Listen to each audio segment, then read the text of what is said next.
Hello everybody, my name is Ian Griffin with Nyle Dry Kilns. I'm welcoming you to a beautiful fall day up here in Maine. We got the foliage in the background and I'm looking forward to talking about our heat recovery vents and their maintenance. So we're going to get started here with the 5000. This is our older system. This is a ground mounted unit. It can bolt onto a ton of different kilns. It comes standard with any of our conventional kilns you buy. And the nice thing about this one, as well as the Rooftop, this guy right here, very, very, very low maintenance. We've basically got some fan motors to grease, some breakers we have to keep an eye on whether or not they trip, and some filters that we have to change and clean periodically. This one right here doesn't even have the filters. Up on the roof, there's so much less opportunity for dust and debris, wood waste, anything like that to get into the unit that we can get away with no filters in this one, so it's even less maintenance on the Rooftop. So we'll get started here. I got my little cheat sheet. The fan motors, you can reference our HT series user manual. It's available on the Nyle Dry Kilns website for motor maintenance. Generally, if it's very, very, very heavy use, you might have to grease them every 6 months. Standard use is going to be seasonally or yearly. But in our user manual, we'll have a little chart here you can reference and get some more details so I don't have to read out a whole bunch of numbers for you. Yeah, all right, let's zoom in here and we'll get to some of the more details. So right in this flap, there's one on the other side as well. You can see this blue filter material. Now, what this does is it prevents any kind of sawdust, debris, anything like that from getting kind of sucked into the unit. And if you have a very dirty, dusty facility, if it's right next to a dry waste bin or something like that, these can gum up very aggressively quite quickly. If you're in the northern part of the world, you can get ice and snow and freezing rain buildup, and that can cause it to not breathe as well, and they'll need to be cleaned. So what we recommend is if you have a facility that's prone to any kind of anything that would cause that to clog up quickly, that you just keep spare filter material ready.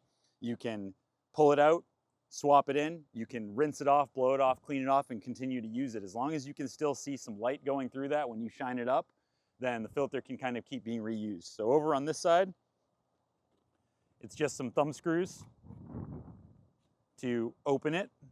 And there's 4 of them, so this might take a minute. Might have to speed this one up. And then you'll see, you got the little filter frame, and you can slide this guy right out. You might have to watch out for the little thing catching there.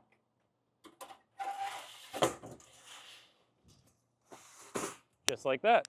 And then you can have some material cut to size and everything, and you can just pop it right out, put some new stuff in, clean it so you can reuse it, or toss it and put new stuff in every time. It's kind of whatever you prefer, but that's your filter change. Very, very easy.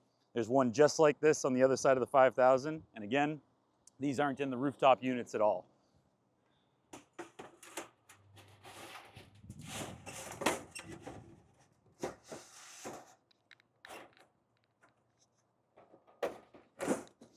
All right, so now we'll come around, I'll show you something with the electrical panel. Got my screwdriver here. So before you ever open these up, you want to make sure that you have trained personnel, a qualified electrician or something similar that's authorized to open these, because they are high voltage. Most of these are, I believe, all 480. Yep, 480 volts, so it is dangerous if you don't know what you're doing and you're not properly trained. So if your HRV is not running and you know it should be, one of the first things you can troubleshoot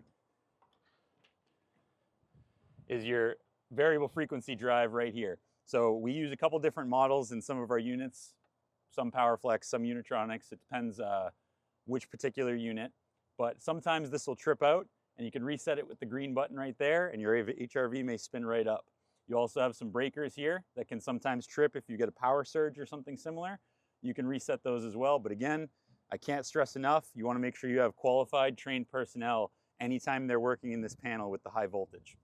You also have a wiring diagram we ship right with it. These are also available in our user manuals and on our website. And just for fun, we'll pop the panel on the Rooftop one as well so you can see the similarities there. Almost the exact same layout. We've got our VFD drive, our breakers, and everything you would need if something trips out. So hopefully this is going to be useful for some of you guys with any kind of troubleshooting issues or general maintenance. The beautiful thing about these units is that there's very limited need for maintenance. In general, you have greasing the motors and then the filters on the 5000, and everything else, it should be, if it breaks it, you replace it. So thanks for taking the time, and hope you guys enjoyed the little overview on our HRVs.